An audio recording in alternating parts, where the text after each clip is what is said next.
Hola, buen día, ¿cómo están? Vamos a empezar este segundo periodo con lo que serían las reglas generales del metabolismo.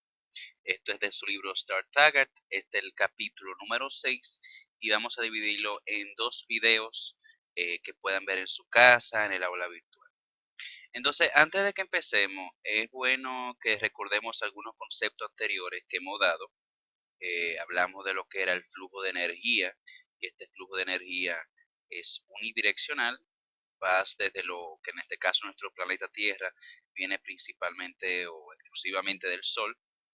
Recordemos que la química, esa fuerza, esa electronegatividad, esa fuerza de atracción, que es energía, básicamente lo vamos a controlar en nuestro compuesto orgánico por lo que sería enlace entre diferentes átomos y que usualmente, y veremos más a continuación, como los carbohidratos, como también otro compuesto orgánico, proteína y grasa, guardan energía en sus enlaces y que nosotros, que no producimos nuestra propia energía, lo aprovechamos al degradarnos. Y usamos energía en forma de ¿qué? De una molécula que conocemos ATP, adenosín trifosfato. Recordamos que eso fue en la parte de lo que vimos de los ácidos nucleicos. Y también, entre de las otras cosas que vimos es, especialmente en lo que son las proteínas, cómo la estructura me va a dar la función. Es decir, la forma que tenga la proteína nos va a dar una función. Y por lo tanto, vamos a ver lo que sería que cuando cambiamos esta estructura, esta físico, esta forma de ser, estamos desnaturalizándolo y por lo tanto su función va a ser menor. Hablamos en algunos casos también de lo que es la transferencia de energía, cómo pasamos energía de un lugar a otro, y en lo que sería el funcionamiento del metabolismo. Podemos hacer el ejemplo de cómo vamos digiriendo y absorbiendo diferentes productos de nuestro cuerpo para formar energía. Entonces empezamos recordando algo tan sencillo como el consumo del alcohol. El alcohol es una sustancia que yo sé que todos ustedes, mis estudiantes, gente tan seria, no lo consumen, pero en otros casos tenemos que el alcohol atraviesa, de las pocas sustancias que atraviesan el estómago, atraviesan también el intestino delgado como otro compuesto orgánico, y por una circulación muy especial que tiene el hígado, llega todo ese alcohol al hígado. Y el alcohol en verdad es un tóxico, en el sentido que no puede ser degradado y utilizado como quizás otros compuestos, y necesitamos una enzima que me lo degrade, es decir, una enzima que me convierta ese tóxico a una sustancia utilizable y que no me dañe el cuerpo. En este caso sería el alcohol deshidrogenasa. Pero cuando el hígado está usando esta enzima, este alcohol deshidrogenasa, para destruir el alcohol, de degradar el alcohol, estamos evitando la función del hígado a su, correctamente, así el uso para el metabolismo, para la digestión, etcétera, que en algún momento más adelante en la clase veremos. Esto es muy importante también porque el uso acumulado, es decir, crónico de alcohol, me puede dar lo que serían síntomas de cirrosis o hasta cáncer hepático. Entonces empezamos con lo que es energía y el mundo de la vida. Y nosotros ya hemos hablado un poquito de eso, de que dependiendo cómo tenemos los diferentes átomos, cómo tenemos configurado las diferentes moléculas, podemos tener vida o no. Y que estas moléculas, que ya son propiamente de seres vivos, necesitan la entrada de energía hacia la célula para poder ser utilizadas.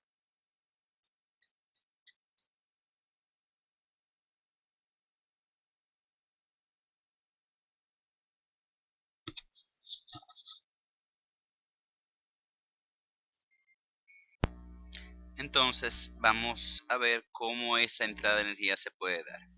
Entonces, antes de que entremos en lo que sería el metabolismo, tenemos que tener pendiente lo que serían las leyes de la termodinámica.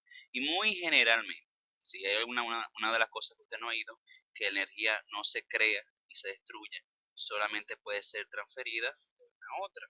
Y veremos esto. Un segundito. Tenemos aquí el sol. Es la fuente principal de energía. Y esta energía solar va a llegar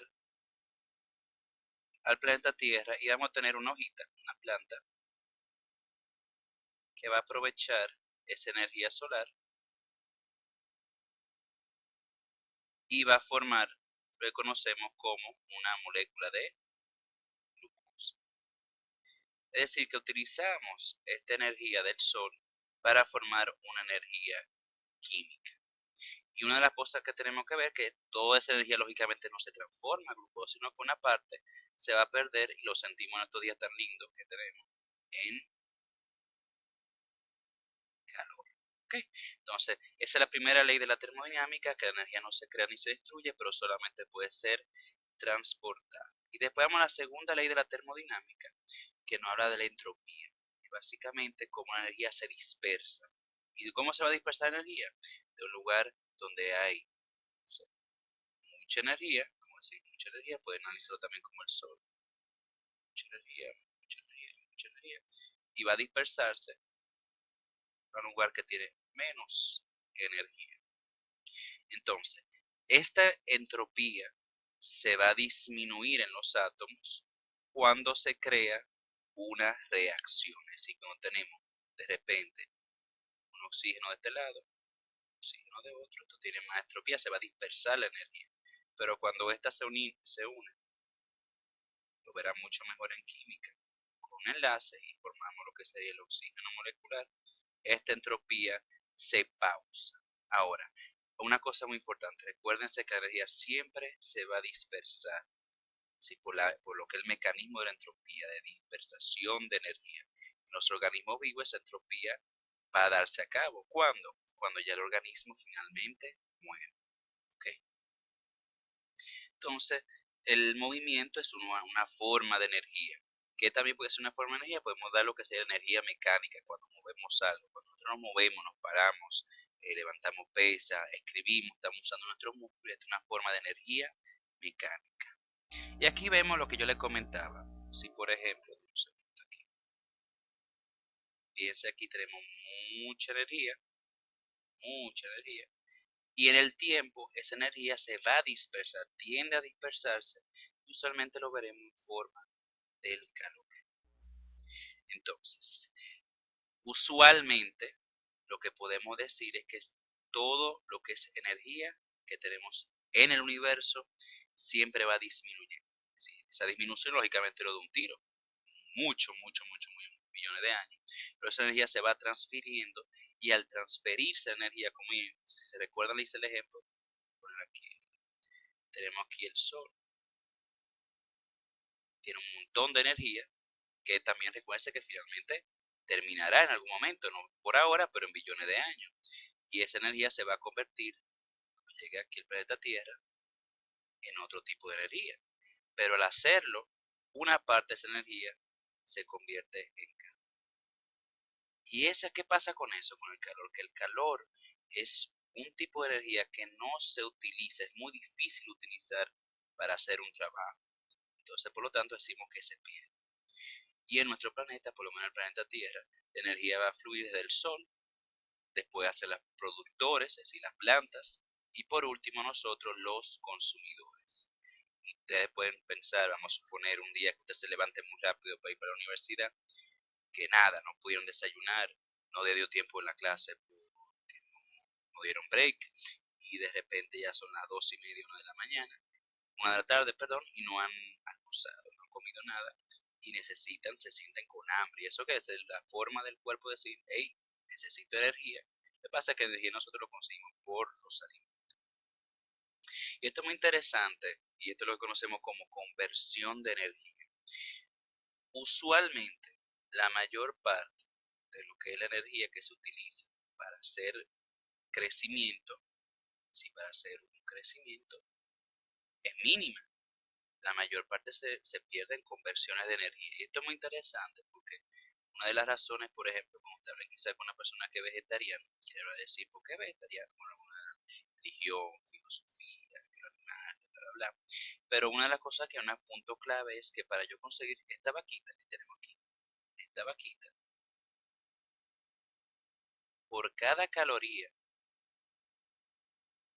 es una forma de energía en los alimentos, por cada caloría que yo consigo de esta carne, de esta vaquita, yo necesito 9 kilocalorías de algo animal, de algo vegetales, y un alimento vegetal. ¿Por qué? Vamos a suponerte, esta vaca va a comer grama, en algunos casos maíz, diferentes productos, alfalfa, etcétera, y necesita 9 calorías de esas plantas para conseguir una sola kilocaloría de masa, de lo que sería su pedazo de bistec. Lógicamente hay animales que tienen menores conversiones de energía, como por ejemplo los conejos, que necesitamos solamente 2 calorías de vegetal para producir una caloría de conejo, de carne de conejo. Y esta es una de las razones, por ejemplo, que pueden decirle un vegetariano, si vegetariano por tal razón, porque en un punto tienen razón. Que si estamos cogiendo terreno que podríamos utilizar para alimentar a los seres humanos con productos vegetales, pero utilizamos animales en ese pedazo de tierra, y esos animales necesitan mucha cantidad de alimento. Y ya esta imagen lo habíamos visto, recordamos que la energía va entrando de una forma unidireccional y se pierde cada vez que estamos pasando de un tipo de energía a otro, perdemos en forma de calor, mientras que la materia, si lo que son los átomos, carbono, oxígeno, hidrógeno, etcétera, se van a estar reciclando por todo el medio. Entonces, seguimos. Usualmente lo que vamos a ver es que todas las células van a poder almacenar y al mismo tiempo utilizar la energía, como trabajando sobre esos enlaces químicos que tienen las diferentes moléculas que hablamos. Parece que los compuestos orgánicos son carbohidratos, proteínas, grasas y ácido nucleico. Y tenemos también lo que es el término de energía libre, que es la cantidad de energía en una molécula que está disponible para hacer un trabajo. ¿Okay? Entonces, cuando hablemos de reacciones, es decir, cuando hablemos de cómo se da este proceso de energía, utilizar energía, de guardar energía, tenemos que hablar del proceso de reacción. Y vamos a hacer la formulita bien rapidito, a ver si me deja esto aquí. Si lo tenemos aquí, perfecto. Tenemos que la reacción va a ser básicamente que tenemos un reactante reactivo, que puede ser átomo, iono, etcétera, que va a entrar en esa fórmula y vamos a tener un resultado. Y ese resultado es un producto. Se dio un proceso donde conseguimos que algo se convierta en otra cosa. Pero veremos después que estas reacciones no pierden materia. Pueden entrar o puede salir energía, pero no pierden materia. Y aquí tenemos un ejemplo clásico. Tenemos el reactivo. Aquí tenemos aquí 4 átomos de hidrógeno con 2 átomos de oxígeno. Y estos 2 átomos de oxígeno que están haciendo van a formar como producto agua. 2 moléculas de agua que fíjense que tienen la misma cantidad de átomos de hidrógeno y la misma cantidad de átomos de oxígeno. Así que eso no se ha perdido en ningún momento lo que sería la materia. Entonces, este tipo de reacciones podemos dividirla en dos tipos. Lo que serían reacciones endergónicas o endorgónicas, es decir, recuerden, endo, adentro, estamos entrando energía. Son reacciones que necesitan que se le entre energía. Y para que lo tengan claro, es más fácil verlo así.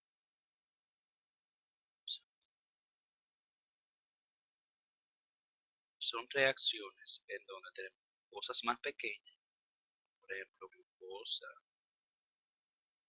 más fructosa, que son moléculas monosacáridos, que van a formar la sacarosa, que es un disacárido. Recuerden que aquí tenemos 2 monosacáridos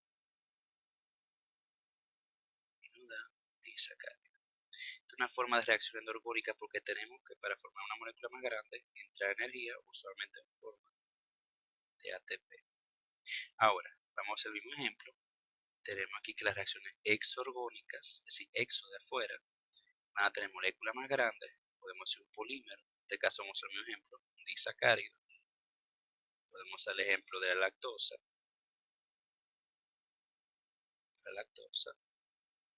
en donde cuando rompemos el enlace nos va a dar un monosacárido que es la lactosa, más otro monosacárido que es la glucosa. Y usualmente el tipo de energía lo que hace es que me suelta energía. Entonces, para hacer resumen, endorgónicas, reacciones que requieren energía, y exorgónicas, reacciones que terminan con la salida de energía. Y aquí tenemos el mismo ejemplo, así lo que estábamos viendo. Moléculas más pequeñas para formar moléculas más grandes tienen que tener una entrada de energía, y moléculas más grandes para sacar, para, para convertirse en cosas más pequeñas, solamente sacan energía.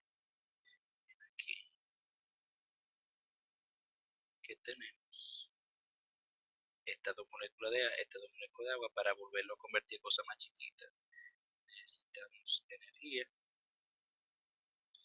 y viceversa. Entonces, ¿qué es lo que significa energía de activación? Es la mínima cantidad de energía necesaria para que se dé una reacción. Y esto es importante porque vamos a ver que hay algunos tipos de reacciones necesarias para el cuerpo, pero que o la energía de activación es tanta que duraría mucho tiempo para ocurrir en el cuerpo. Entonces, algunas de estas reacciones van a necesitar mucha energía y otras no. Y esto sería la energía de activación, por ejemplo, para convertir hidrógeno a oxígeno y tengamos el producto de agua, necesitamos una cierta cantidad de energía, un aumento de energía, que sería la energía de activación. ¿Okay? Y ya habíamos comentado que tenemos lo que es el ATP, que es como la moneda energética de la célula o del cuerpo, del organismo, que es el adenosín trifosfato, es un nucleótido que tiene 3 grupos fosfatos, y especialmente los últimos 2 grupos fosfatos son enlaces de alta energía. Y esto básicamente me va a transferir un grupo fosfato y al mismo tiempo energía a otras moléculas.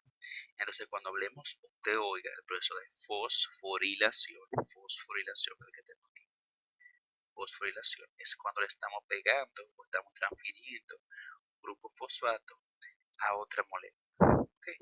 En el ejemplo, por ejemplo, eh, cuando tenemos aquí el ADP, el adenosil difosfato, y este se une con un grupo fosfato, de una reacción endorgónica, vamos a convertir otra vez a ATP, que es una molécula de alta energía. Esto lo conocemos como el ciclo de el ciclo ATP-ADP. Y aquí de nuevo vamos a ver lo más grande. Esta es la estructura del ATP, perdón. Tenemos lo que es la adenina. Aquí tenemos adenina, que tenemos un tipo de azúcar, un sacárido, pero que es de 5 átomos de carbono, conocemos como ribosa. Y aquí cada uno de estos es un grupo fosfato. Tenemos 1, 2 y 3. Y especialmente este enlace es un enlace de alta energía. Y aquí tenemos otra configuración, ese grupo de adenin trifosfato, y ese tenemos 3 grupos fosfato, es tri, ATP, son 2, se llama di, ADP, con un grupo fosfato que me queda, se va a llamar AMP. El AMP, especialmente un tipo de AMP específico, se llama AMP cíclico, se pone con las siglas AMP y después C minúscula, se utiliza especialmente para la comunicación dentro de la célula, pero eso en este momento no entraremos en ese detalle. Y aquí tenemos que las reacciones endorgónicas necesitamos energía, me va a convertir ADP más fosfato en ATP, y cuando degradamos el ATP en ADP más fosfato tenemos una reacción exorgónica. Pero el ATP me permite esa transferencia de ATP, fíjense, que es lo que me permite hacer otras reacciones en el cuerpo endorgónicas que van a ser sumamente importantes. Entonces, finalizando, la energía, el flujo de energía en el mundo de la vida, la energía tiende a dispersarse espontáneamente.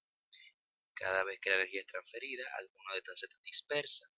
Los organismos mantienen su organización solamente al entrar continuamente energía, y las reacciones que se unen al ATP o que tienen que ver con ATP van a mandar o van a sacar energía usable.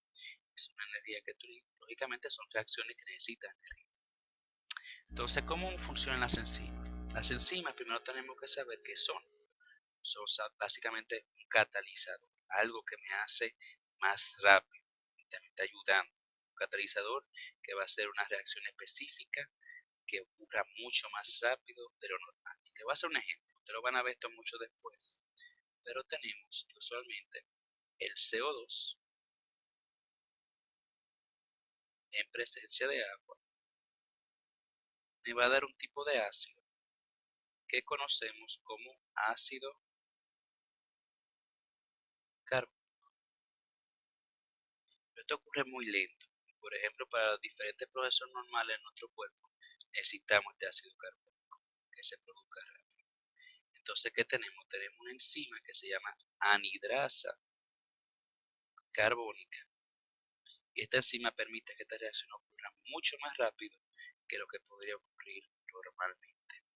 Y esta anhidrasa carbónica, que es una enzima, como vamos a ver muchísimas otras, no es consumida, es decir, no va a cambiar usualmente en la reacción, sino simplemente que se utiliza para movilizar, para hacer más rápido el proceso de reacción. Y otra cosa muy importante es que estas enzimas por lo general son proteínas.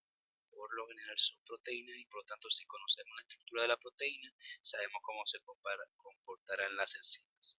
Y algunas sí estarán compuestas de ARN, pero al momento nos pondremos más énfasis en las proteínas.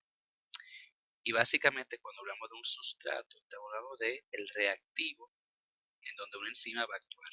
En este caso, ¿qué va a ser el sustrato? El sustrato en este caso va a ser el CO2 y el agua.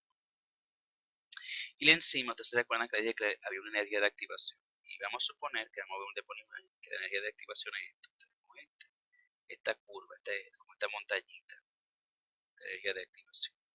¿Y qué va a hacer entonces la enzima? La enzima va a permitir que ya la curva de activación sea más pequeña.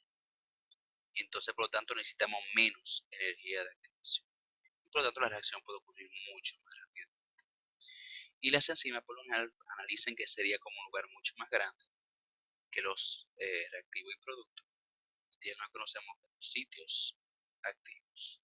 Y el sitio activo de una enzima es el lugar de la molécula que conocemos como enzima, donde los sustratos se van a unir y van a darse la reacción.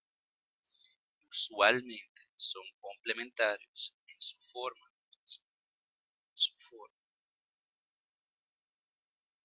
en su tamaño y en su polaridad, como también en su carga, la carga del sustrato. Y damos un ejemplo, miren, fíjense aquí que tenemos una enzima que conocemos como exoquinasa. Y esta básicamente es una enzima que me ayuda a ponerle a la glucosa un grupo fosfato, esto con ayuda de la ATP. Y vamos a ver aquí un poquito más grande, fíjense aquí tenemos lo que sería la enzima, esto grandísimo, lo vemos aquí, toda esta estructura, que es mucho más grande que lo que sería la glucosa. Y aquí bien chiquito, bien chiquito, bien chiquito, bien chiquito, tenemos el sitio activo de la enzima. Y en este sitio activo es que viene la glucosa adentro. Y vemos más adelante que esa glucosa está aquí adentro en el sitio activo. Y cuando esta exoquinasa lo que permite que esta glucosa se le una un grupo fosfato. Y fíjense que ahora la forma es diferente de esa glucosa. Y en este caso, lo que hace esa unión de fosfato con glucosa es que ya esta glucosa no puede salir de la célula y puede ser utilizada para degradarse o energía, etc. Y ya esta glucosa, por su grupo fosfato, se va del sitio activo, sigue su camino dentro de la célula y la exoquinasa queda igualita como estaba anteriormente. Y fíjense aquí lo que les comentaba. Aquí tenemos el reactivo, vamos a suponer que es el caso de la glucosa y el grupo fosfato, y hubiéramos necesitado mucho tiempo y mucho más energía para poder conseguir esta glucosa, en este caso glucosa 6-fosfato. ¿Qué pasa? La enzima me disminuye la energía necesaria y ya más rápidamente conseguimos ese producto de glucosa 6-fosfato. Y cómo las enzimas o los sitios activos de la enzima me permiten que se dé esa transición, que me permite que se dé más rápido la reacción. Primero, un segundito.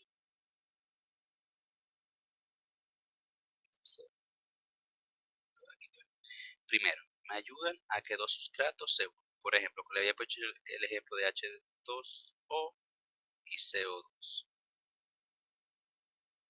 Si yo están muy separados, no se van a juntar nunca. Entonces, si la anhidrasa carbónica me lo permite estar más cerca, permite que se dé más rápido la reacción que me dé a cabo el ácido carbónico H2CO3 negativo. También me orienta al sustrato en una posición que favorece la reacción. Es decir, si un sustrato va para acá y otro para acá, no puedo hacer nada, pero si vienen encima y dicen, no, vengan para acá, hacia aquí, eso permite que se oriente en una posición que queramos. Se da el caso también de lo que permite que haya un buen encajamiento entre el enzima y el sustrato. Y por último, hay reacciones que no pueden ocurrir en presencia de agua y nuestro cuerpo puede ser de un 55 hasta 80% en caso de recién nacido de agua. Entonces encima lo que me está haciendo como si fuera una cobertura para que el agua no pueda entrar. ¿Okay? Entonces me permite un lugar que sea hidrofóbico. Pero ¿qué pasa? Ustedes recuerdan que acabamos de decir que las enzimas son proteínas. Y al ser proteínas, ¿qué pasa? Que como toda proteína puede ser desnaturalizada. Después veremos una imagen que nos enseña mejor esto. Entonces, cuando tenemos que aumentamos la temperatura, al principio vamos a permitir que se haga más rápido la reacción. Pero si tenemos una temperatura muy alta, más alta de lo que esa proteína puede manejar, se degrada.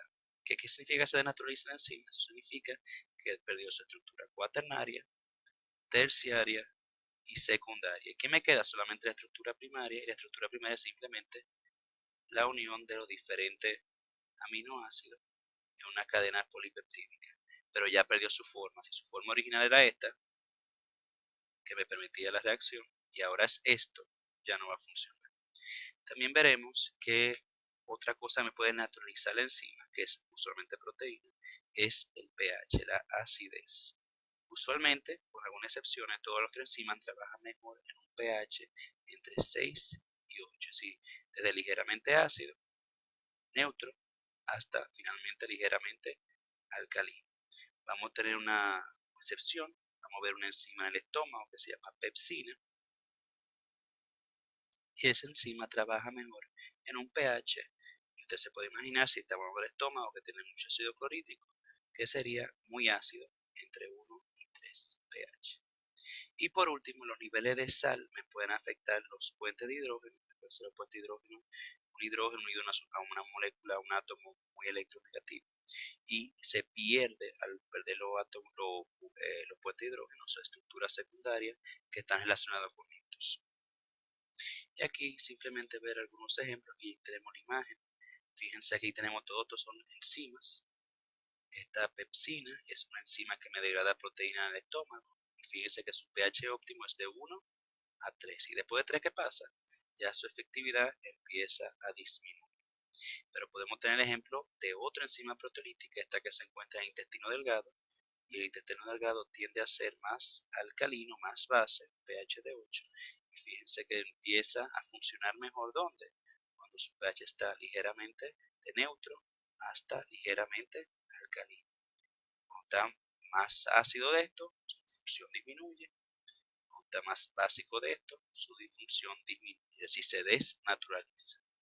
Esta es la misma imagen. Y después tendremos que tenemos otras cosas que me pueden ayudar a la enzima para que dé la reacción. Uno de estos son los cofactores. Los cofactores usualmente son átomos o moléculas que no son proteínas, que se necesitan para que se dé la función enzimática, como lo que sean átomos de iones, átomos de hierro, perdón, para la catalasa, y coenzimas, que son cofactores, pero en este caso orgánicos, como son las vitaminas, y estas sí pueden ser modificadas en una reacción. Eh, Esta parte no es tan importante, así que lo podemos saltar. Y hasta ahí vamos a llegar a este primer